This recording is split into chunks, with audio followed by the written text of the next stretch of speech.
சிவகாசி பட்டாசு ஆலை வெடிவிபத்தில் 2 பேர் உயிரிழந்த சம்பவம் தொடர்பாக 2 பேர் மீது வழக்கு பதிவு செய்யப்பட்டிருக்கிறது. நமஸ்கரித்தான் பட்டியில் கிருஷ்ணமூர்த்தி என்பவருக்கு சொந்தமான பட்டாசு தொழிற்சாலை செயல்பட்டு வருகிறது. அனைத்து ரக பட்டாசு வகைகளும் தயாரிப்பதற்கு தேவையான மூலப்பொருட்களை அலசி கலவை செய்வதற்கான இயந்திரம் வெளி மாநிலத்திலிருந்து வரவழைக்கப்பட்டிருந்தது. அந்த இயந்திரத்தின் சோதனை ஓட்ட முயற்சியில் பட்டாசு தொழிற்சாலை மேற்பார்வையாளர் பாலமுருகன் மற்றும் இயந்திர பொறியாளர் திருநெல்வேலிப்பேட்டை தெரு அகமது இப்ராஹிம் ஆகியோர் ஈடுபட்டிருந்த போது திடீரென மூலப்பொருட்களில் உராய்வு ஏற்பட்டு வெடி விபத்து நிகழ்ந்தது. விபத்தில் படுகாயமடைந்த இருவரும் சிவகாசி அரசு மருத்துவமனைக்கு சிகிச்சைக்காக கொண்டு செல்லப்பட்ட நிலையில் வழியிலேயே மேற்பார்வையாளர் பாலமுருகன் உயிரிழந்தார்.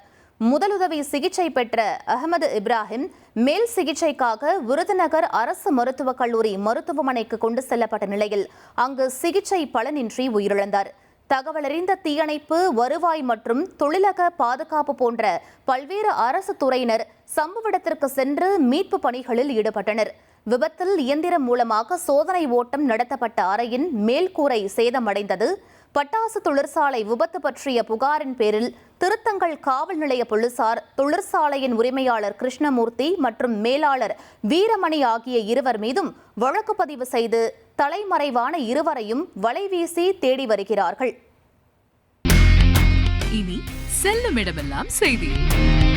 தந்தி டிவியின் வாட்ஸ்அப் சேனலை ஃபாலோ பண்ணினா செல்ல இருக்கும் இடமெல்லாம் செய்தி. இதோ QR கோட் இப்பவே ஸ்கேன் பண்ணுங்க, ஃபாலோ பண்ணுங்க.